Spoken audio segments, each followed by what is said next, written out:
생명의 교리 두 번째 주제로 들어왔습니다. 첫 번째 주제는 죄에 대한 것을 3주에 걸쳐서 했고요. 이제 오늘 생명의 교리 2, 두 번째 주제는 그냥 선행적 이제 은총이라고 하는 건데, 선행적 은총. 오늘은 제가 이제 선행적 은혜다 이렇게 이제 말을 좀 바꿔봤습니다. 같은 말입니다. 은총이란 그 말과 은혜란 말은 이제 같은 말이에요. 카리스라고, 헬라어로 카리스란 말인데 같은 뜻입니다. 이 선행적 은총 또는 은혜라고 하는 이 말은 이 개신교의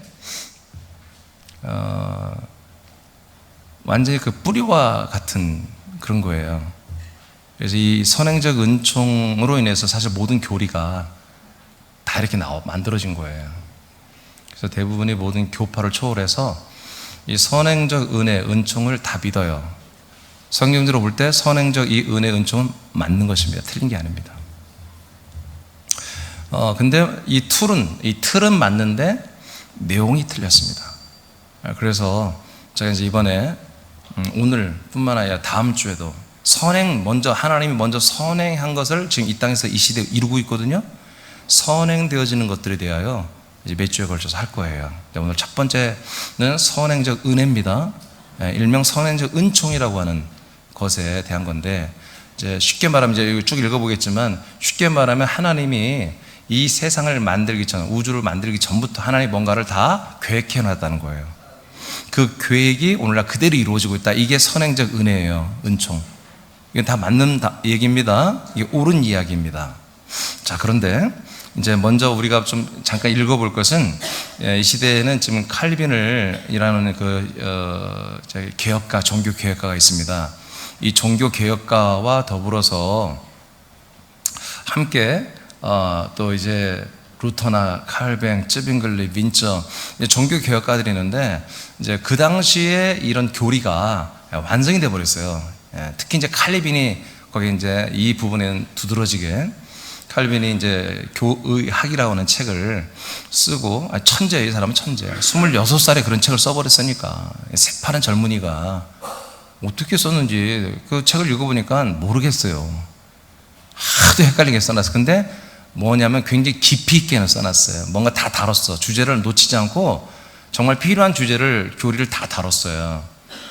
근데 어떤 신학자보다 상당히 깊이 있게 잘 다뤘는데, 제가 예전에도 한번 몇 년 전에 할 때도 했지만, 오늘 이제 칼빈을 중심으로 해서 이 선행적 은총, 선행적 은혜라고 하는 게 무엇인지를 보고, 그 다음에 이제 정말 성경에 나와 있는 선행적 은혜가 무엇이냐, 이것을 우리가 받도록 하겠습니다. 여러분, 이 내용은 어떻게 보면 신학대학 다니는 사람들, 석사나 박사과정에서 깊이 다룰 내용들인데, 여러분, 그런 게 아니에요. 이거는 그것은 인식이 잘못된 거예요.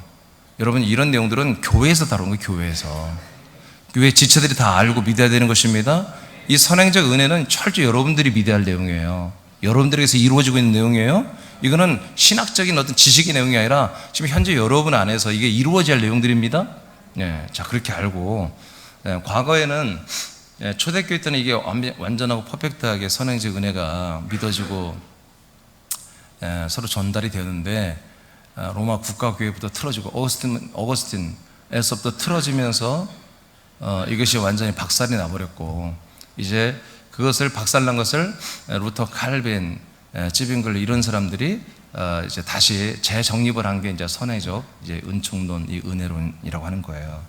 한번 여러분 읽어보실래요? 자, 시작. 칼빈을 중심으로 보는 선행적 은혜는 사람들의 죄와 죄의 문제를 해결하는 내용을 다루고 있다. 자, 그러니까 선행적 은혜라는 것은 정말 이건 성경적인데, 선행적 은혜에 대한 그 내용을 뭘로만 본다? 죄에 대해서만 본다고요. 죄의 문제. 그래서 죄가 있고 그 죄를 해결하는 그런 관점에서 하나님의 선행적 은혜가 있음을 본다는 거예요. 아시겠어요? 뭔 말이지? 그러니까 창세 영원전부터 하나님이 먼저 하는 은혜가 있었다. 그 은혜가 뭐다? 죄에 대한 것이었다는 거예요. 그 다음 칼빈은 시작. 칼빈은 에베소서 1장 3절에서 5절을 통해 하나님이 창세 전부터 사람들에 대하여 택함과 예정이 있음을 주장한다. 그 택함은 죄인과 죄에서 사함을 받는 것이다. 네, 이런 내용이에요. 그러니까 창세 전부터 영원 전부터 선행적 은혜는 뭐다? 은총은 뭐다? 사람들은 죄인으로서 살게 될 것이고, 그 죄인들 중에 하나님이 사람들을 뭐요? 이미 창세 영원 전부터 그들을 구원하기로 뭐다? 이미 하나님께서 이렇게 다 예정해 놨다. 이게 선행적 은총이에요. 그런데 그 죄에서 구원하는 방법이 뭐냐? 바로 예수님의 보혈의 십자가의 보혈, 예수님의 대속으로 죽은 그 제물로 인해서 우리가 죄 사함을 받으면 우리가 이렇게 창세 영원전부터 있던 하나님의 그 선행적 은혜대로, 은총대로 우리가 구원을 받는 거다. 이것을 이신득의, 즉 믿음으로 구속을 받는다. 그래서 이것을 지금 구속사 또는 이신득의, 믿음으로, 오직 믿음으로만 구원받는다, 오직 은혜로만 구원받는다 라고 하는 교리가 이런 초대 종교 개혁가들에 의해서 이 교리가 세워진 것입니다. 그 밑에는 제가 읽어볼게요. 오타가 나와서. 그는 당신님의 그 오타에 지워버리시고, 은혜의 치료책으로, 은혜로 우리 사람들을 치료한다는 거죠. 치료하기 위해서 우리의 병을 미리 처리하신 거다. 그러니까 사람들은 이 병을, 죄를 한마디로 비유로, 질병으로 한 거예요. 창세전부터 영원전부터 사람을 하나님이 세우기로 작정되어 있는데, 그 사람들은 어떤 사람들이 된다? 죄인들이 된다. 죄인들. 사람들은 원래부터 죄인들이 된다. 근데 그 죄인들을 이제 어떻게 한다? 하나님이 창세전부터 미리 다 구원하기로, 죄를 사하기로, 질병으로 말하면 그 질병을 치료하기로 이미 선처를 다 해놨다 이거예요. 이해되십니까? 그러니까 인간은 태어나면 다 죄인이 되고, 근데 영원 창세전부터 하나님은 어떻게 했다? 그 죄인들을 다 죄에서 구원하기로, 죄에서 죄를 사하기로 이미 영원전부터 선행적으로 그런 처리를, 그런 결정을 다 해놨다 그런 얘기예요. 인간들을 향하여. 여기까지 이해되시죠? 그러니까 여러분들이 이제 과거에 장로교, 순복음도 마찬가지. 어느 교단에 다녔든 간에 여러분들이 이제 목사님들이 복음을 전할 때 또는 복음 훈련을 전도 훈련을 받을 때 우린 다 죄인입니다. 우린 죄 가운데 있습니다. 태어날 때 우리는 죄 가운데 태어났고 우린 죄인이 될 수밖에 없습니다. 사형리도 다 첫 출발이, CCC 말하는 사형리도 우리는 죄인입니다부터 시작되잖아요. 근데 모든 교회가 다 복음은 우리가 죄인입니다부터 시작해요. 이게 어디서 나온 거다? 칼빈에서 나온 거예요. 그래서 우리는 영원 전부터 사람들이 이 땅에 오기로 이미 하나님이 작정했는데, 그 사람들은 어떤 모습으로 온다? 죄인으로 오는 거다. 그게 언제부터 결정됐다? 영원 전부터 이미 그렇게 하나님이 결정해놨다. 근데 이것으로만 결정해서 하나님은 악마죠. 하나님은 악마죠, 악마. 근데 하나님은 그게 아니라 이 죄인들로 태어나게 하되, 그러나 예수님이 오셔서 그분의 희생체, 우리의 죄를 속량하는 속량 제물이 되어 죽어주심으로 말미암아 그걸 믿기만 하면 우리 모든 죄인들은 다 거룩하게 죄산받고 구원받는다. 이제 이런 것이 뭐예요? 언제부터? 영원전부터 이미 하나님이 결정해 놨다. 그것을 지금 이루어지는 게 뭐다? 이게 은혜다. 그래서 은혜로 구원받는 거야. 그래서 우리가 행위로 구원받는 게 아니라 우리가 은혜로 구원받는 거다라고 여러분 그렇게 다 배웠죠? 반응을 해보세요. 예전에 다 그렇게 믿었죠? 그게 다 모든 개신교, 이게 정통적인 이게 복음이란 말이에요. 근데 그 틀은 맞아, 틀. 창세 영원전부터 그렇게 하나님이 다 계획해 놓은 거, 그거 맞아요. 그리고 그 계획한 걸 그대로 지금 이루시는 건 맞아요. 근데 내용이 틀렸어요, 내용. 우리는 내용만 바로 잡으면 됩니다. 자, 그 다음에 또 읽으면 알아요. 자, 하나님의 영원한 작정에 대한 이제 칼빈이 논문을 썼어요. 칼빈은 선택되지 않은 사람들을 대하여, 그러니까 선택이 이미 되었어요. 예정되었어요. 영원전부터 선행적 은총을 받기로 택함 받은 사람이 있다 이거예요. 근데 택함 받지 못한 사람도 있다고 믿었던 거예요. 그런 사람들에 대하여 다음과 같이 말한다. 선택되지 않은 이들은 계속해서 자신들의 의지로 불신에 관한 것이고, 선택받지 못했기 때문에 계속 불신 가운데 있다는 거예요. 자기 의지로. 신앙의 빛이 없으며 완전한 어둠에 그대로 버려져 있는 것이다. 그래서 이것이 이제 칼빈 장로교의 예정론이고, 이게 언제부터 결정되었다? 창세 영원전부터 선행적으로 이미 결정되었다. 이것도 은혜라는 거지. 그러니까 모든 사람이 이 선행적 은혜를 다 받는 게 아니라 택함 받은 사람만 선의 은총을 받는 거라는 거예요. 이해되십니까? 예, 근데 목사님들이 이렇게 얘기를 안 하죠, 설교 때. 왜 하면 여러 가지 하자가 생기니까. 단지 할 때가 있어요. 교회 문제를 일으키고 목사님께 대적하고 여러 가지로 교회를 힘들게 하는 그런 분들이 있으면 뭐예요? 저분은 아무래도 창세적 영원전부터 선행적 은총, 이 하나님이 구원하기로 작정된 예정된 분이 아닌 것 같다. 그렇게 하면 끝나는 거잖아요. 그죠? 그러면 교인들 전체가 그래, 저분은 아버지 하나님 택함지 않은 분인 것 같아. 이렇게 하고 그를 정죄할 수 있잖아요. 그래서 한마디로 우리 남은 자들, 예, 이 렘넌트란 말을 나는 우리 교회는 안 쓰길 바랍니다. 성경에 남은 자란 그 단어가 여러 가지로 쓰여요. 근데 지금 이사야에서 나오는 그런 남은 자들 여러 가지는 계시록도 남은 자가 있는데 꼭 아들들을 지칭하는 게 아니에요. 그냥 무조건 뭐 렘넌트 영어로 하면 다 막 쓰는데 여러분 우리 한국말로 충분히 할 수 있는데 한국말로 하는 게 좋아요? 아멘? 예. 예, 그러니까 이런 도식으로 지금 가는, 그러니까 교회에 문제가 생겼을 때는 교회에서 어떤 재판하거나 교단에서 재판하거나 그럴 때는 딱 이 칼빈의 교리예요. 이들은 옳지 않다. 왜 옳지 않냐? 나쁜 사람이 아니라 창세전부터 영원전부터 그렇게 예정된 사람들이다. 하나님의 은혜, 선행적 은총을 받지 못한 그런 사람들이다 하면 끝나는 거예요. 그러니까 이 교리가 얼마나 무서운지 몰라요. 이것을 이제 최초로 한 이들이 누구냐면 아우구스티누스, 즉 어거스틴이에요. 어거스틴이 364년에 태어났거든요. 이 사람이 430년 죽었으니까 한 74살 살았는데, 만 75살 살았는데, 이때 무슨 일이 일어났어요? 300년대에 뭐가 일어났어요? 바로 개신교, 이 그리스도교가 완전히 타락을 했어요. 타락을 해서 로마 국가에 팔려가 있잖아요.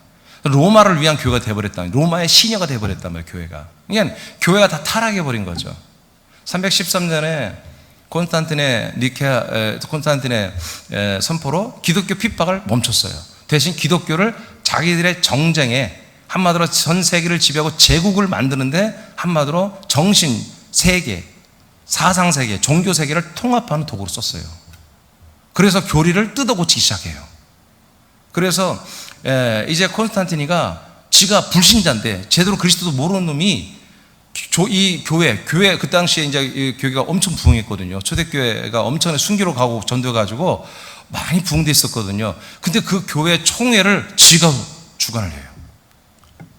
콘스탄티니가 총회, 니케아 공회라고 하는 회의를 지가 총회장이 돼가지고 지가 지금으로 말하면 교황이 돼가지고 지가 그 회의를 왕이 대통령, 한마디로 황제가 교회의 황제가 돼가지고 회의를 집행하면서 거기서 교리를 만들어요. 삼일체론 이런 것들을 니케아 공회에서 그 녀석이 다 만들어버린 거예요. 그것을 지금까지도 내려와서 믿고 있는 거예요. 어마어마한 불행한 역사죠. 그러니까 완전히 교회가 파괴되는 역사예요. 제가 이미 작년 여름에 집회를 하면서 알려드렸죠. 거기에 옳지 않다고 해서 진짜 그리스도인들은 반기를 들었습니다. 근데 그런 사람 뭐예요? 핍박을 받고 체포당하고 구금당하고 사형을 당하고 이런 일을 당했죠. 그래서 그들이 다 도망갔잖아요. 그래서 산골짜기로 도망가고 바닷가로 도망가서 숨어서 그 믿음을 지켰던 그런 기록들이 지금 그 잔재들이 역사들이 지금 그대로 남아있어요. 그들이 이제 그리스도의 이 생명과 복음과 교회를 유지해 왔던 거죠. 자, 이렇게 듣던 것들인데 그 모든 것들을 정신적으로나 종교적으로나 철학적으로나 사상적으로 신학적으로 이렇게 이 로마라는 나라가 다른 나라를 지배하고 칼로, 검으로, 죽임으로, 피로 뺏고 그들의 모든 권리를 가져가고 그리고 그들을 속국으로 삼아 또 다른 나라를 하는 이런 아주 야욕에 넘치는 것을 정당화시켜준 게 누구냐면 어거스틴이란 말이에요. 어거스틴. 그러니까 이 모든 교리를 그렇게 만들어줘야 되는 거죠. 그 중에 하나가 필요한 게 뭐냐? 바로 이 선행적 은총론이에요. 그러니까 말 들으면 그러니까 이들은 뭐예요? 칼과 함께 이 국가 교회가 가는 거예요, 같이. 칼과 함께 이 복음이 가는 거예요. 어떤 복음? 선행적 은총이 가는 거예요. 그래서 우리와 끝까지 대적하는 자들은 구원받지 못하기로, 선행적 은혜를 받지 못한 나라와 국가와 그런 사람들. 우리에게 항복하고 우리의 뜻을 따라주고 우리의 제국이 되어주고 우리와 함께 세계 제패를 위해서 함께 군사도 보내고 돈도 보내고 세금도 바친 애들은 함께 그 캐톨릭에 들어오면서 선행적 은혜를 받은 자들. 이런 식으로 모든 것들을 하고 이것을 따르지 않는 자들은 한마디로 이단 산단 마귀 사냥에서 가두고 체포하고 죽이는 그런 모든 종교법 이런 것들을 다 만들어낸 게 그 기초를 둔 게 어거스틴입니다. 이제 그런데 나중에 카톨릭이 그렇게 하다가 확장되다 보니까 뭐 다 말할 수 없으면 이 선행적 은혜론을 말하다 보니까 좀 자기들이 또 안 맞는 게 또 있어 이제는. 그러니까 지금은 카톨릭은 선행적 이 은혜, 선행적 은총론을 거절합니다. 그래서 얀센이라는 사람이 이 칼빈 시대 동시대 사람들인데 이 얀센이 다시 이 선행적 은총론을 이렇게 하나님이 정말 사랑 가운데서 우리를 죄인으로 이미 예정했고 죄인들을 구원하기로 일부 사람들을 이런 교리가 있으니까 카톨릭이 지금 자기들이 만든 교리가 부딪혀. 근대 와서 500년대 와서 600년대 와서 얀센이 아니다 그렇게 맞는다. 우리는 어거스틴이 했던 그것을 다시 제대로 믿어야 된다 하고 얀센이가 이런 사람이 뭐 다 여러분 몰라도 되지만 그러나 이 정도는 알아야 돼요. 주장했다가 그 카톨릭 이제까지 그걸 믿어왔거든요. 근데 이제 달라진 거죠. 지금은 제국주의 국가가 아니니까 1500년대 1600년대는 그러니까 얀센을 쳐버립니다. 그래서 그를 이단으로 정죄를 해버리고 더 이상 선행적 은총론은 우리 하지마 끊어내버리고 그것이 어디로 왔다? 개신교, 개혁교회로 토스에서 온 거예요. 개혁교회로. 이해되십니까? 네, 이게 어거스틴이 그것이 그대로 따라온 거예요. 근데 이제 지금 감리교, 우리 이제 감리 같은 건 좀 달라요. 이미 창세 전에, 영원 전에 어떤 사람은 구원받기로, 어떤 사람은 예정다. 이것은 그 부분을 좀 고쳤어요, 우리는. 고쳐서 약간 선택적, 선행적 은총론.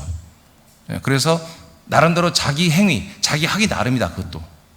이미 우리가 태어나기 전부터 결정된 게 아니라 우리 하기 나름대로 결정될 수도 있다. 이런 것을 약간 하나의 어떤 그 새로운 주장으로 하는 뿐이지만 근원적인, 근본적인 뿌리는 이런 지금 선행적 은총론이 지배적으로 가지고 있습니다. 이 선행적 은총론은 그래서 목사와 이런 교단을 운영하는 자들이, 운영하는 분들이 교인들을 다루고 교회를 다루기가 너무 좋은 거예요. 이 교리가 쉽고 구원론도 너무 쉽잖아요. 이게 우리는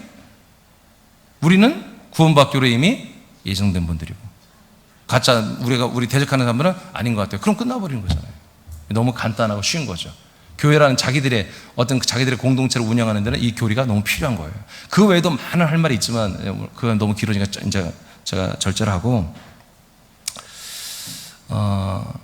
자 밑에 선행적 은총은 거기 보세요. 선행적 은총은 목회자와 신학자들이 성경 말씀을 가르치고 전하는 데 있어서 절대적인 가치 기준입니다.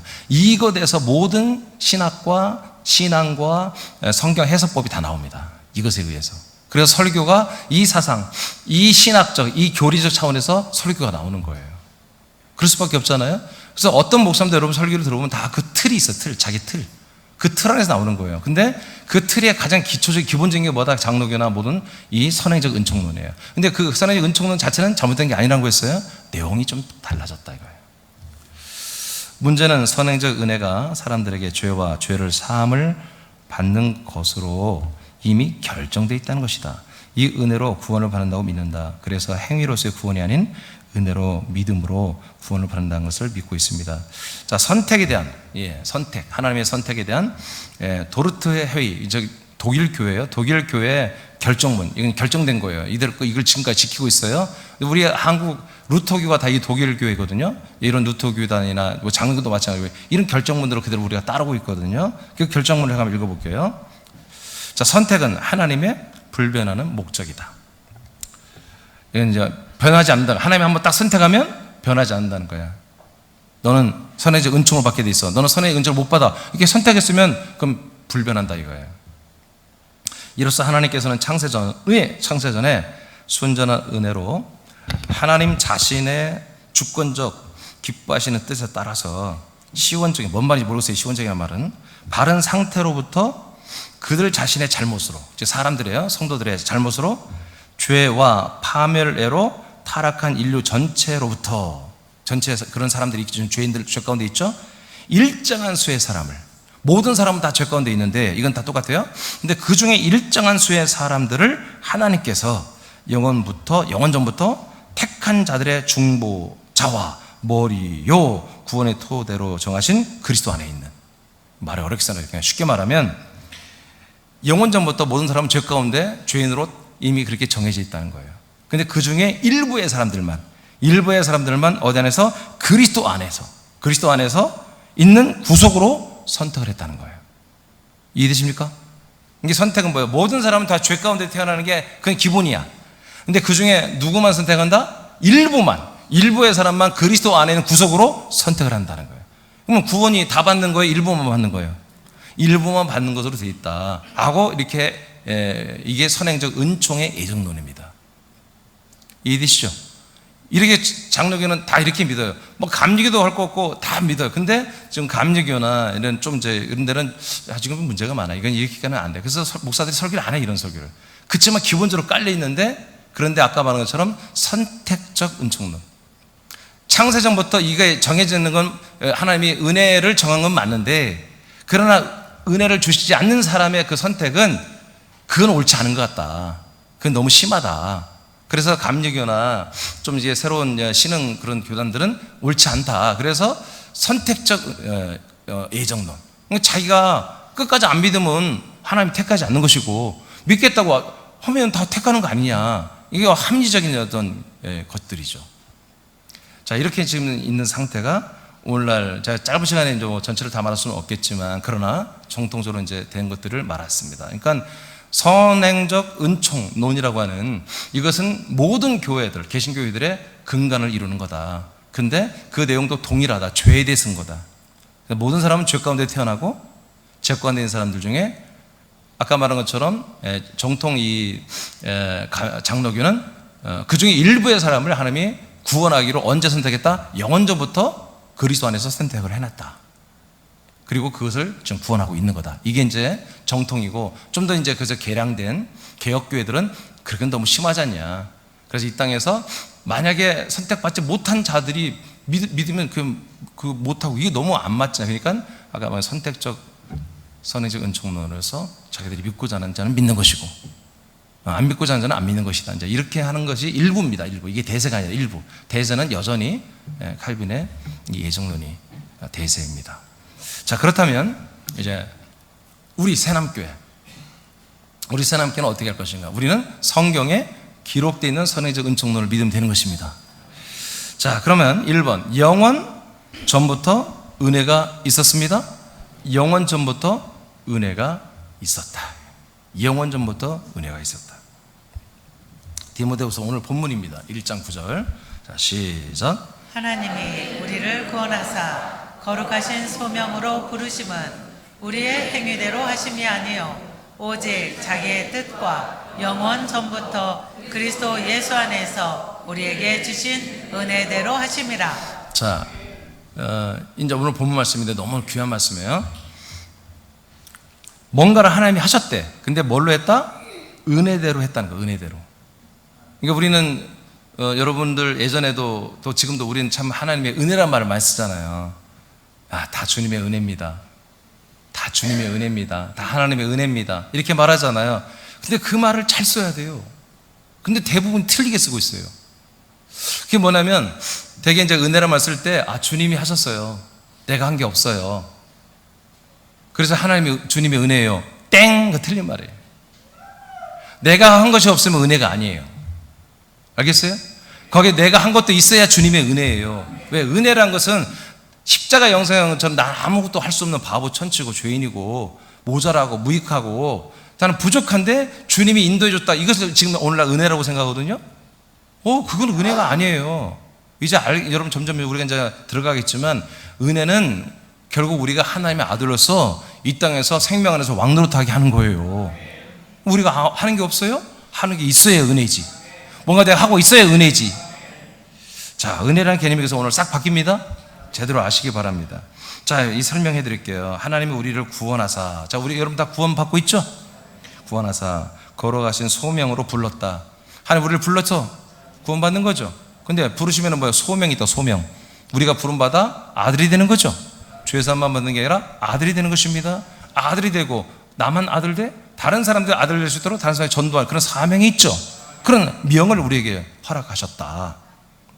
이것은 우리의 행위를 한 게 아니다. 맞아요. 우리 행위로 한 게 아니라 저 사람 쓸만하니까 하나님, 저 사람은 뛰어나니까 행위로 하는 것이 아니라 하나님의 뜻. 하나님의 뜻. 그 뜻이 언제부터? 영원 전부터. 영원전부터 이렇게 하나님이 우리를 향해서 뜻을 가졌다는 거예요. 예. 우리가 하나님의 아들로 부름을 받아서 우리가 하나님의 아들이 되는 구원을 받고 또 다른 사람들에게 이 생명을 전달하는 그런 사명자로, 소명자로 우리를 불러 세웠다. 언제부터? 영원전부터, 창세전부터. 이게 뭐다? 하나님의 자기 뜻이야. 기뻐하는 뜻, 하나님 뜻. 그래서 그 영원전부터 그리스도 예수 안에서 우리에게 뭘 줬다? 주시는 은혜다. 그럼 자, 지금 이제 이 말씀 쉽게 알려드릴게요. 저와 2022년이잖아요. 지금 2022년 현재 여러분들의 모습을 보니까 여러분들은 구원을 받았죠. 하나님이 자기 기뻐하신 뜻으로 불렀죠. 그 기뻐하신 뜻은 죄만 사함받는 게 아니라 여러분들이 하나님의 아들들이 되는 거죠. 그리고 또 이 복음을 전하는 거죠. 자, 이렇게 지금 디모데후서 1장 9절의 앞부분이 여러분이 성취됐어요. 근데 이것은 언제부터 이렇게 하나님이 이미 해놓은 거라고요? 그리스도 예수 안에서 영원전부터 그리스도 예수 안에서 우리에게 주신 은혜라고 이게. 그러니까 영원전부터 그리스도 예수 안에서 우리에게 이미 주신 은혜가, 영원전에 이미 주신 은혜가 지금 오늘날 우리에게 이루어지고 있다는 거예요. 그 뜻입니다. 이게 선행적 은혜죠? 선행적 은총. 지금 우리가 누리고 우리가 받고 누리는 것보다 언제부터 이게 다 이루어진 거다? 창세 영원 전부터 이미 하나님의 마음 안에서 이루어진 거다 이거예요. 아멘. 우리가 그리스도 안에서 혼으로 이미 창조돼 살고 있었잖아요. 이미 그 혼에게 하나님이 이렇게 약속을 해버린 거예요. 내가 너를 이렇게 만들어 주겠다. 이 선행적 은총이 오늘 우리에게 이루어지는 거라는 거지 지금.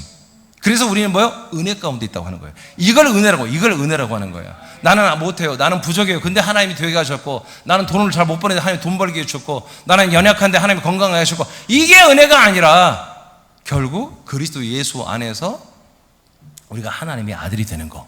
이것이 은혜예요. 이것이 은혜. 그 다음에 2번으로 바로 내려가겠습니다. 이제 영원전부터 은혜가 이미 있었어요. 그 은혜가 지금 2번 제목 읽어볼까요? 시작.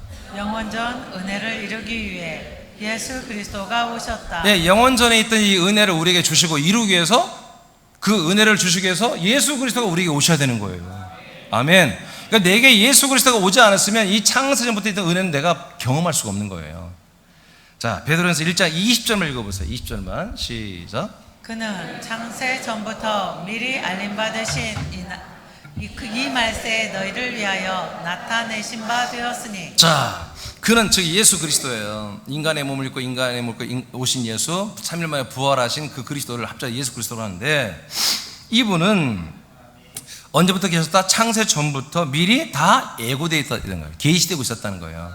인간을 만들기 전부터, 우주를 만들기 전부터 이분은 뭔가 하기로 이미 알려진 바 된 분이다. 근데 이분이 언제 나타난다? 이 말세에. 말세는 언제? 성령이 오실 때부터가 말세라고 그래요. 성령님이 우리가 오신 1989년 전에 성령 이 세상 오셨잖아요. 이제 사람들 안에. 그때부터 이제 말세에 이분이 우리에게 나타났다. 무엇을 위하여? 우리를 위하여. 이 베드로전서 말씀을 듣는 모든 초대교회 성도들의 너희들을 위하여 바로 예수님이 나타나셨다. 언제부터 이게 계획되어 있었다? 창세 전부터 이미 다 계획된 것들이다. 아멘. 그러니까 여러분 존재도 이미 창세 전부터 여러분 존재하고 있었던 거예요. 그래서 여러분 그 자아 개념이 그냥 인간 개념으로 있으면 안 된다. 여러분 하나님의 아들이라는 자아 인식이 있어야 한다는 거예요. 아들의 인식, 아들의 격. 그러니까 우리가 함부로 말하고 함부로 살면 안 돼요. 좀 신중하게 살아야 돼요. 신중하게 남들 흉내내고 하지 말고, 그런 거 하지 말고. 자, 중요해요. 23절 보세요. 23절. 자, 20절을 읽었죠? 방송실 소리 잘 들려요? 네. 23절 시작. 너희가 거듭난 것은 썩어질 씨로 된 것이 아니요 썩지 아니할 씨로 된 것이니 살아있고 항상 있는 하나님의 말씀으로 되었느니라. 자, 창세전부터 이미 우리에게 주시기로 한 하나님의 아들 예수 그리스도, 이 하나님의 아들 예수 그리스도를 주는 게 뭐다? 하나님의 은혜라니까. 은혜의 내용이 뭐냐면 하나님의 아들 예수 그리스도 우리에게 주시는 거예요. 독생자를 주는 거예요. 자, 그랬더니 23절에 그 은혜를 받으니까 결과가 어떻게 돼? 하나님의 아들들로 우리가 거듭나잖아요. 사람의 씨로, 좋은 사람의 씨로 우리가 좋아지는 게 아니라 하나님의 아들의 씨를 받아가지고 하나님의 아들들이 되어버리잖아요. 새로 거듭나잖아요. 그러니까 하나님의 예수 그리스도 안에 있는 그 은혜를 우리가 받는 건데, 그 은혜는 뭐다? 죄사함도 그 안에 들어있지만 뭐다? 하나님의 아들로 새로 거듭나는, 이것부터가 하나님의 은혜가 우리가 시작되는 거예요. 그러니까 우리가 하는 것이 없다가 아니라 거듭날 때까지는 우리가 하는 게 없어. 근데 거듭나고부터는 뭐예요? 아들로서 무지막지하게 일을 해야 돼요. 할렐루야. 그러니까 하나님의 창세전부터 있던 이 은혜, 이 은혜는 죄사함 받는 게 아니었고 뭐였다? 하나님의 아들의 씨, 예수 그리스도 안의 아들의 씨로 하나님의 아들들로 새로 거듭나는 거였다. 자, 증명이 됐죠? 자, 이것을 이루기 위해서 예수 그리스도가 저와 여러분 안에 들어오셔야 되는 거예요. 제가 십자가에 지금 못 박혔으면 안 돼. 뛰어 내려와서 그리스도의 생명의 영을 가지고 우리 안에 들어와야 돼요, 우리 안에. 자, 로마서 16장입니다. 25절을 먼저 읽어보세요. 시작. 나의 복음과 예수 그리스도를 전파함은 영세 전부터 감추어졌다. 자, 그러니까 전부 다 이 복음, 예수 그리스도는 뭐예요? 영세 전부터 감춰졌다 이렇게 말하죠. 그래요, 이런 거예요. 그러니까 어느 날 갑자기 우리가 죄 지으니까, 낙원에서 아담이 죄 지으니까 하나님이 그래, 너희가 언젠가 너희들을 위해서 내가 가서 죄를 사해줄게, 이런 게 아니라, 이건 아담의 에덴에서 사고쳐서 나오는 게 아니라, 이것은 어디예요? 영원 전부터, 영세 전부터 이미 이렇게 다 계획된 거예요. 그러니까 사람들이 하나님의 아들들이 되기로 이미 사람들을 그렇게 결정한 거예요. 그 과정에 죄인 되는 과정이 있을 뿐이지. 그러나 아까 선행적 은총론에 지금 올라와 계신교회 믿는 것보다 처음부터 사람들은 죄인이다. 그래서 원죄론을 믿는 거예요. 원죄론을 믿으면 성경 다 깨지는 거예요. 찢어지는 거예요. 알겠습니까? 원죄론이 아니라 사람은 다 무엇을 위해서 태어났다? 하나님의 아들이 되기 위해서 이 땅에 태어난 거예요. 언제부터? 창세, 영원 전부터 여러분들의 혼들은 하나님의 아들이 되기 위한 혼으로 이미 존재하고 있었던 거예요. 그렇게 성경들을 믿어야 돼요. 그 다음에 26절입니다. 시작. 이제는 나타내신 바 되었으며 영원하신 하나님의 명을 따라 선지자들의 글로 말미암아 모든 민족이 믿어 순종하게 하시려고 알게 하신 바 그 신비의 계시를 따라 된 것이니 이 복음으로 너희를 능히 견고하게 하실. 자, 이게 복음을 전하는 게 뭐예요? 예수 그리스도를 전파하는 거죠. 처음에 예수 그리스도를 전파함은 영세전부터 감춰졌던 것이다. 이 예수 그리스도를 전파하는 게 뭐다? 이 영세전부터, 영세전이나 영원전이나 다 같은 말이에요. 감춰졌던 그 예수 그리스도를 전달해 주는 거다 이거예요. 그게 뭐다? 복음이다 이거예요. 우리 그 예수의 피로 우리가 죄만 사함 받는 게 아니라, 그것도 그 복음 안에 도입부에 포함되어 있죠. 도입부에. 진정한 복음보다 예수 그리스도 통째로 우리가 받아들이는 거다. 그래서 우리도 하나님의 아들 예수 그리스도처럼 우리도 하나님의 아들들이 되는 것입니다. 자, 뒤로 넘기시고 세 번째로 갑니다. 이제 마지막입니다. 세 번째. 자, 이제 선행적 은혜를 주시기 위해서 예수 그리스도 우리가 왔잖아요. 그럼 우리가 선행적 은혜가 우리에게 이루어져야 되죠? 네. 그의 성취는 어떻게 되느냐? 디도서 2장 11절입니다. 시작. 모든 사람에게 구원을 주시는 하나님의 은혜가 나타나. 자, 하나님의 뭐가 나타났다고요? 은혜가 나타났잖아요. 이게 언제부터 있었다? 영세, 영원, 창세전부터. 우주를 만들고 인간을 만들기 전부터 하나님의 은혜가 있었어요. 근데 하나님의 은혜가 나타났다. 그게 뭐다? 모든 사람에게 구원을 주시는 거다. 이 모든 사람을 구원하는 것보다 그게 하나님의 은혜예요. 아멘. 알겠죠? 자, 에베소 1장 4. 그럼 그 구원이 뭐냐? 지금까지 여러분들이 과거에 저를 만나기 전에, 새나교 오기 전에 알았던 죄의 사함이, 죄를 사함받는 게 그게 여러분 구원이었고, 그게 복음이고, 그게 은혜인 줄 알았는데, 그러면 성경은 은혜를 뭐로 하느냐? 에베소 1장 4절만 먼저 읽어볼까요? 시작. 곧 창세전에 그리스도 안에서 우리를 택하사. 자, 이게 뭐예요? 선행적 은총이죠? 창세전에 우리를 택해버렸죠. 이미 선택해버렸습니다. 우리를 불러 세웠습니다. 그게 뭐냐? 시작. 우리로 사랑 안에서 그 앞에 거룩하게 흠이 없게 자, 하시려고. 하나님이 영세전부터 창세전부터 우리를 불러 세웠어. 뭐 하려고? 당신 앞에 거룩하고 흠이 없는 존재로 세우고 있다. 거룩하고 흠이, 하나님 아버지가 볼 때 거룩하고 흠이 없는 존재야. 사람들이 봐도 와 대단. 그게 아니라 하나님이 보실 때 거룩하고 흠이 없어야 돼. 그런 존재로 당신 앞에 우리를 세워놓고 말겠다. 그게 뭐다? 바로 창세전부터 하나님이 우리를 부르신 은혜예요. 근데 방법이 뭐냐? 방법. 그럼 어떻게 해서 하나님이 거룩하고 흠이 없게 우리를 아버지 앞에 우리를 세울 거냐? 방법 5절 시작.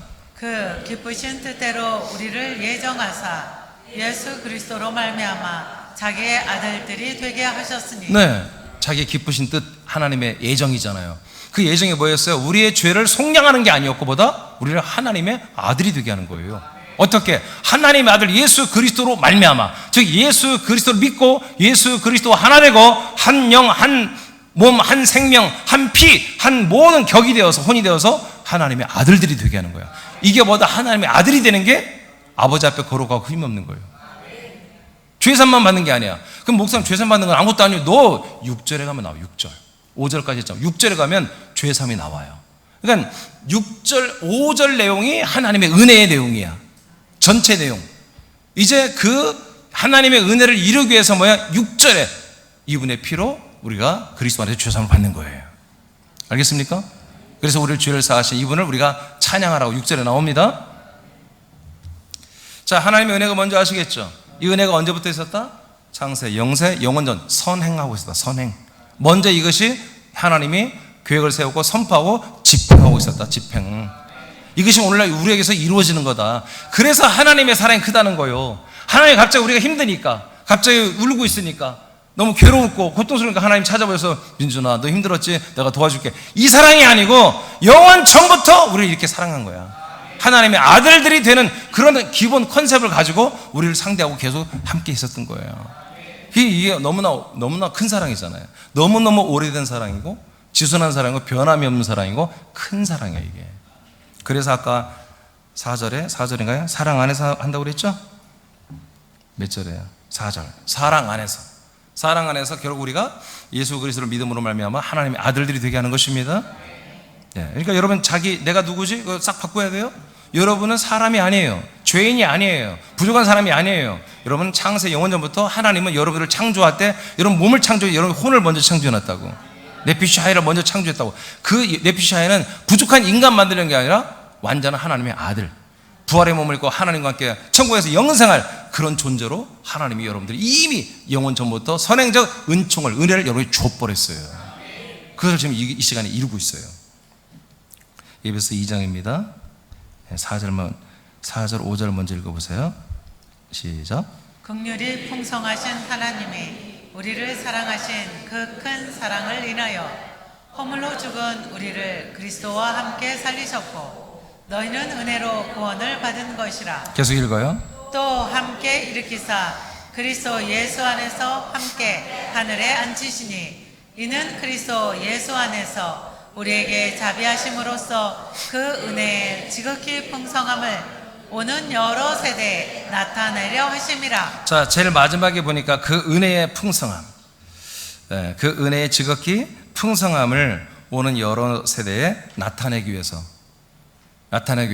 지금 현재 이 에베소 교회 성도들에게 이 은혜를 다 줬다는 거예요. 너희들에게 하나님이 이 은혜를 주신 것은 너희들뿐만 아니라 앞으로 오는 모든 세대 사람들에게 이 은혜를 또 그들에게 전달하기 위해서 샘플로 여러분들을 먼저 세우신 거다. 이해되십니까? 이 초대교회들이니까, 처음에 교회 세워진 교회들이니까 당연하지. 그러니까 우리 새남교회도 보여. 이 은혜를 우리만 받는 게 아니라 많은 교회와 많은 사람들이 이 은혜를 또 받게 하기 위해서 우리는 은혜로 세워져야 되는 거예요. 근데 그 은혜를 받은 게 뭐였어요? 예수와 함께 죽고 예수와 함께 살아 죄산 받고 부활의 생명으로 일어나고 함께 하나님의 나라에 앉혀지고, 죽은 다음이 아니야. 지금은 우리는 사랑의 아들의 나라로 옮겨졌어요. 앉혀지고 이곳에서 뭐예요? 예루살렘 성에 들어가서 이 그리스도의 한 몸에 연합하여 하나님 아버지를 함께 대면하며 사는 이런 모습이 우리가 되어버렸잖아요. 이게 다 뭐다? 하나님의 은혜다. 언제부터 있었다? 영원 창세 영원 전부터 있었다. 이것이 그때 명령된 대로 지금 우리가 내게서 이루어지고 있다. 그러니까 하나님이 나를 이 자리에 불러준 게 이게 은혜야. 나를 거듭나게 해준 게 은혜야. 나의 죄를 사하시고 아들로 거듭난 게 이게 은혜야. 그리고 내가 하나님의 아들로 생명 안에서 왕노릇하며 정말 아들로서 굳건하게 지지 않고 이 세상을 이기며 죄를 이기며 악을 이기며 거짓을 이기며 불의를 이기며 살아가게 하는 게 뭐야? 이게 은혜야. 날마다 지고 죄인 돼서 돌아와 눈물 찔찔 짜면서 와가지고 용서해달라는 게 은혜가 아니라 이기고 와서 하나님께 영광 누리는 게 은혜란 말이에요. 아멘입니까? 그래서 우리는 지금 은혜 가운데 있는 거예요. 그래서 은혜는 뭐예요? 은혜는 계속해서 여러분들의 영혼이 그리스도의 부활의 몸으로 지금 자라나고 있어야 은혜야. 그 구원을 이루어가야 은혜야.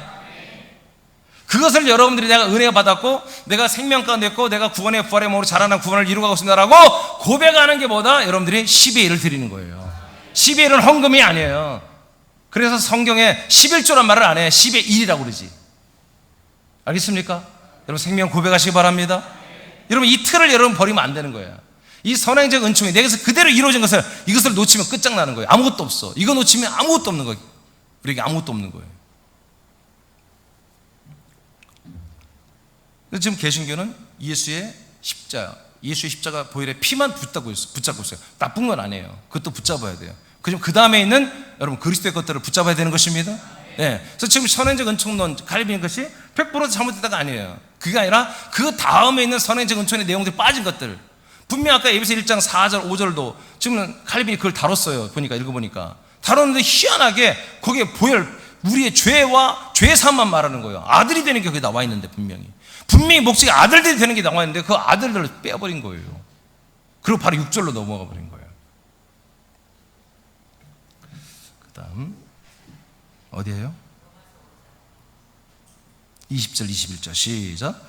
율법이 들어온 것은 범죄를 더하게 하려 함이라.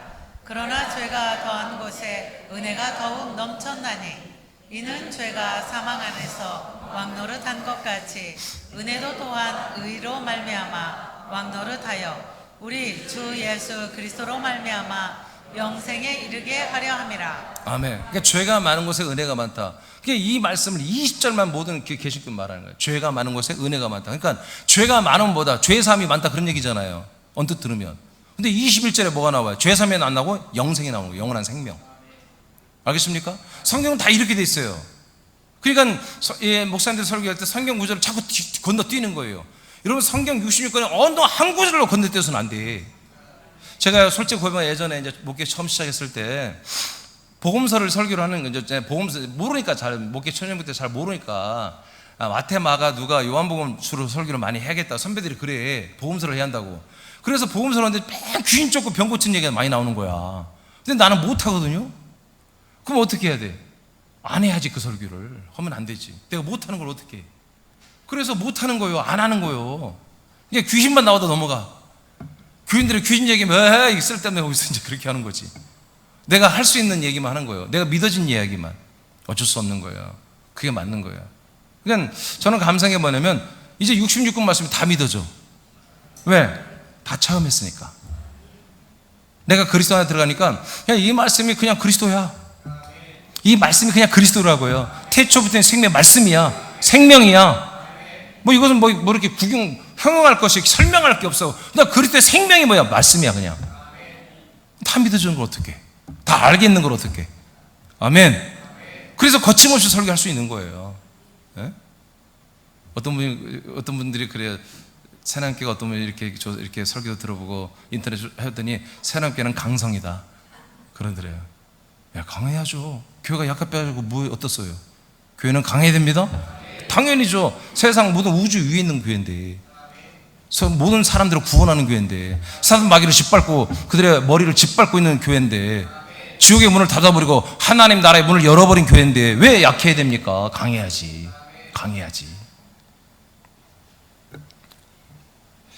자, 선행적 은혜는 결국 복음을 통해 사람들에게 주어집니다.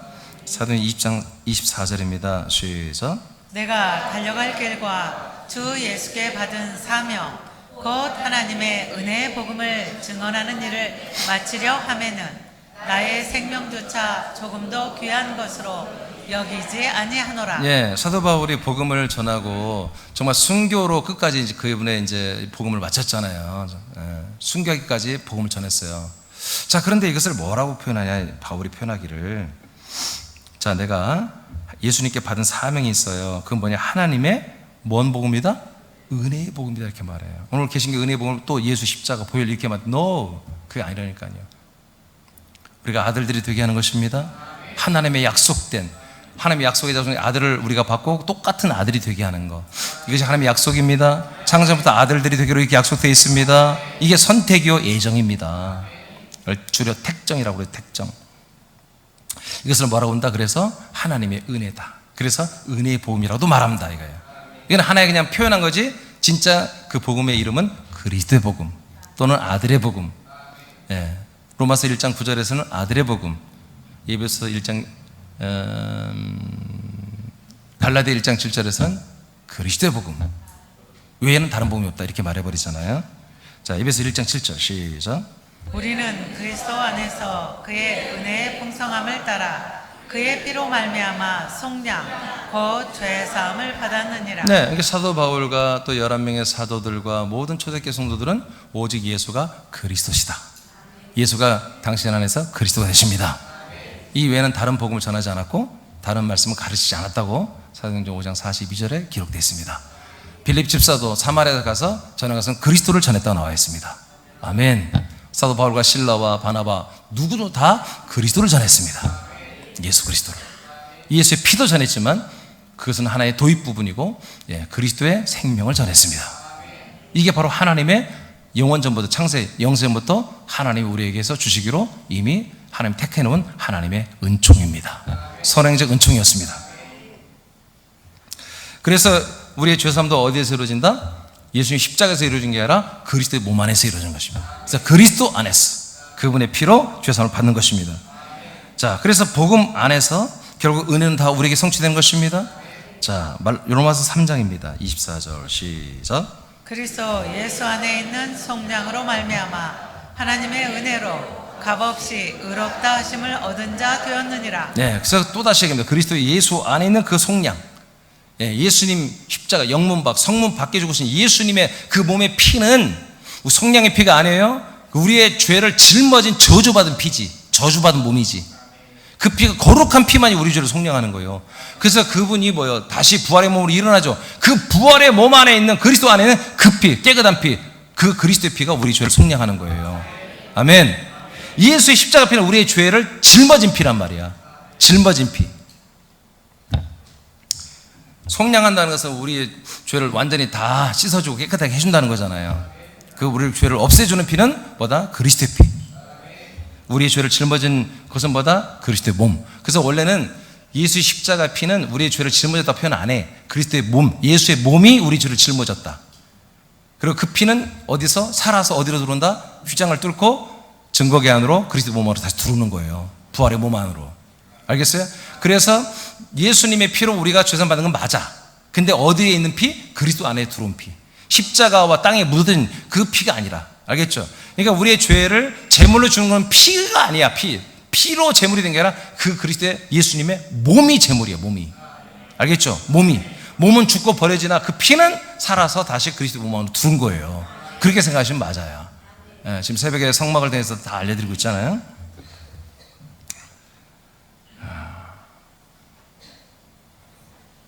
어디 할 차례죠? 고린도서 5장 17절 시작. 그런즉 누구든지 그리스도 안에 있으면 새로운 피조물이라. 이전 것은 지나갔으니 보라 새 것이 되었도다. 자, 그러니까 선행적 은총이 뭐였어? 결국 예수 그리스도를 우리에게 주는 거잖아요. 그리스도.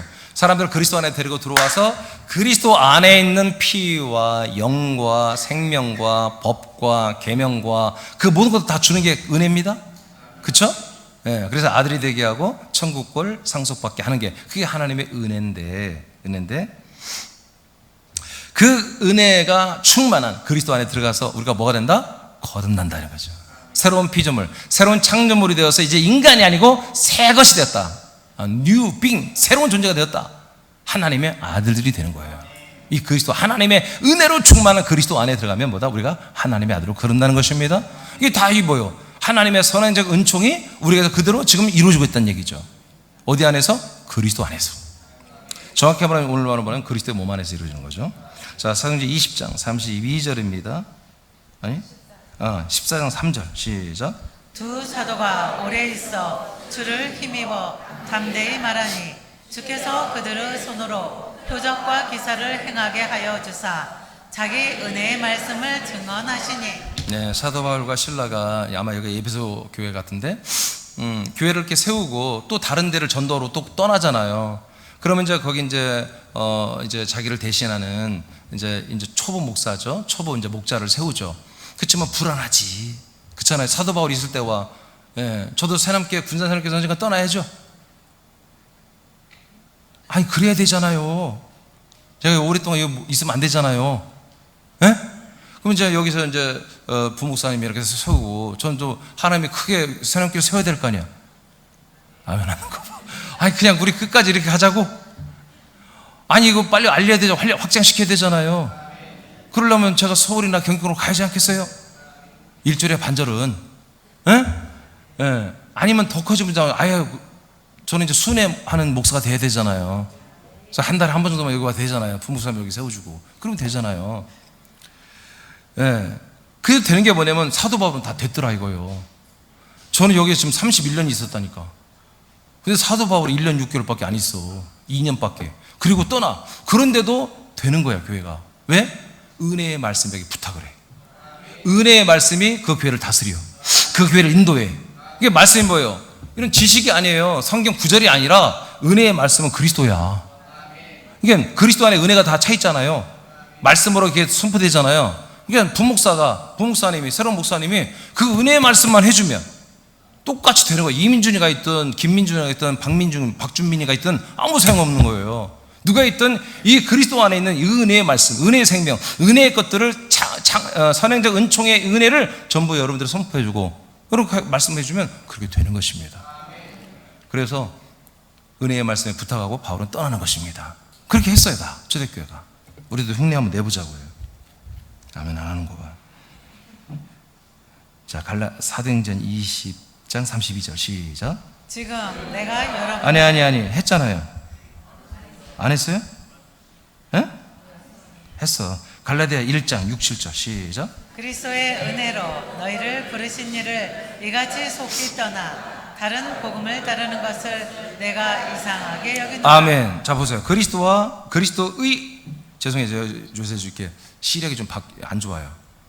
다 초점을 이제 써야려나 봐. 잘 안 보여요. 죄송해요. 그리스도의 은혜로 너희를 부르신 이를 이같이. 자, 우리를 하나님 뭘로 불렀다고요? 그리스도 안에 있는 은혜로 불렀다는 거예요. 아멘. 우리를 죄인이니까 부른 그런 게 아니야. 그리스도 안에 있는 은혜가 뭐예요? 우리를 하나님의 아들로 불렀다는 거예요. 우리를. 자, 그 그리스도의 은혜로 너희를 부르시니까 이같이 속히 떠나. 예, 성도들이 이 갈라디아 교인들 중에 속히 그 은혜의 부르심, 은혜의 복음을 떠나버린다 이거예요. 은혜를 떠나서 다른 복음을 따르는 자들이 있다는 거예요. 그래서 바울이 볼 때는 이상하다 이거. 이해가 안 된다는 거지. 이게 왜 그래? 아니 창세전부터 우리를 그렇게 하나님 불러줘가지고 우리가 하나님의 아들이 되는 것을 이미 정한 대로 우리가 지금 이렇게 만들어줬는데 갈라디아 교회 지체들에게 아니 어떻게 그것을 그렇게 쉽게 그걸 버리고 또 다른 이상한 교리를 믿지? 와 바울이 이해가 안 되는 거예요. 미친 거 아니야? 이런 얘기였어. 요즘 말로 하면 미친 거 아니야? 난 막 이렇게 말하고 싶어요 나는. 그 다음에 읽어보세요. 7절 시작. 다른 복음은 없나니 다만 어떤 사람들이 너희를 교란하여 그리스도의 복음을 변하게 하려 함이라. 그러니까 바울이 뭐라고 고백해요? 뭐 선포해요? 그리스도의 복음 외에는 다른 복음이 없다는 거잖아요. 이 하나밖에 없는 이 복음을 다른 사람이 뭐예요? 이걸 변질되게 한다는 거예요. 병케하는 2단들이 3단들이 나왔다는 얘기죠. 여러분 그리스도의 복음 외에는 다른 복음이 없습니다. 성경대로. 이 그리스도의 복음은 언제부터 있었다고요? 영원 창세전부터. 그게 뭐라고요? 하나님의 선왕적 은혜인 것입니다. 은혜인 것입니다. 끝났네 설교. 마쳤습니다 오늘. 자 밑에 한번 선행적 은혜는 쭉 읽어보겠습니다. 시작. 선행적 은혜는 영원 전부터 그리스도 예수 안에서 우리에게 주시는 것들이다. 그리스도 예수 안에서 주신 은혜는 그리스도 몸 안에서의 죄 사함의 완성이며 그리스도 몸 안에서 하나님의 아들들의 영으로 거듭나는 것이며 그리스도 몸 안에서 주시는 양식의 말씀을 통해 영의 몸이 자라나 부활의 몸을 얻는 구원을 이루어가고 있는 것이다. 자 여기까지 일단. 그러니까 뭐예요? 지금 현재 우리에게 이 일이 이루어지고 있죠. 근데 이게 언제부터 다 이게 이루어지기로 결정되어 있다? 영세전부터 영원전부터 이미 하나님이 우리들의 혼들에게 대하여 너 이렇게 될 거야 라고 예정을 해버렸다는 얘기예요. 이게 예정론이야. 이게 진짜 예정론이야. 모든 사람이 지금 인구 80억이면 80억의 모든 사람은 다 하나님의 아들이 되게 하는 게 하나님의 예정론이에요. 이게 진짜 예정론이에요. 그래서 우리가 빨리 전해야 되는 거야. 이 사실을 빨리 이 선행적 은총을 전해 줘야 되는 우리가. 자, 그러니까 영원전에 이루어진 일이 그대로 지금 이루어지고 있는 거예요. 여러분에게서 그대로 이루어지고 있는 거예요. 자, 그 다음 읽으세요. 시작. 뿐만 아니라 세상에 나아가 하나님 아버지의 아름다운 은혜와 덕을 선전하는 스타들로 활동하게 하시는 것도 선행적 은혜를 따라 사는 것이다. 네, 쉽게 말하면 전도하세요. 그러니까 빨리 알리세요. 그 다음에 이제 마지막 시작. 사람의 아들들이여, 우리들은 우리들의 생각과 말로 표현이 불가능할 정도로 존귀한 하나님의 아들들이 되었다. 그리스도 안에 있는 은혜는 우리들을 아들들의 영광스러운 삶을 살게 한다. 그리고 부활의 몸으로 성장하는 아들의 격을 지키며 살도록 풍성하게 인도하신다. 우리는 선행적 은혜와 현재적 은혜를 그리스도의 몸 안에서 한몸된 지체들이 되어 풍성하게 누리며 산다. 그 풍성함은 우리들의 더 좋은 부활의 몸을 받는 구원을 이루어가게 하며 많은 사람들에게 복음을 전하며 사는데 필요한 모든 것을 대규모로 공급받게 될 것이다. 아멘. 여러분, 선행적 은총이라는 이 교리가 여러분 옳은 것입니다. 여러분들의 다짐이 이루어지고 있는 것입니다. 여러분 감사하죠. 그래서 여러분들은 뭘로 산다? 이 하나님의 은혜 가운데 사는 거예요. 지금 이 하나의 은혜 가운데 이런 구원을 이루어가고 사는 것입니다. 그러니까 다시 인생으로 돌아가지 말라는 거예요. 먹고 사는 문제 걱정하지 말고. 아멘. 여러분 앞에 진로를 걱정. 여러분 진로, 여러분 인간적 진로는 무덤이에요. 무덤. 요즘 무덤도 아니야. 승무원이야. 여러분 인생의 끝장은, 마지막 소망은 승무원밖에 안 돼. 그러므로 하나님이 우리 인간들을 향한 계획이보다 영원전부터 창전부터 아들들이 되가는 거예요. 그래서 하나님의 나라에서 당당하게 상속권을 가지고 그 나라를 상속받고 부활의 몸을 상속받아서 그곳에서 영생하는 거예요. 이게 우리들의 운명입니다. 네, 우리 일어나겠습니다. 찬송 300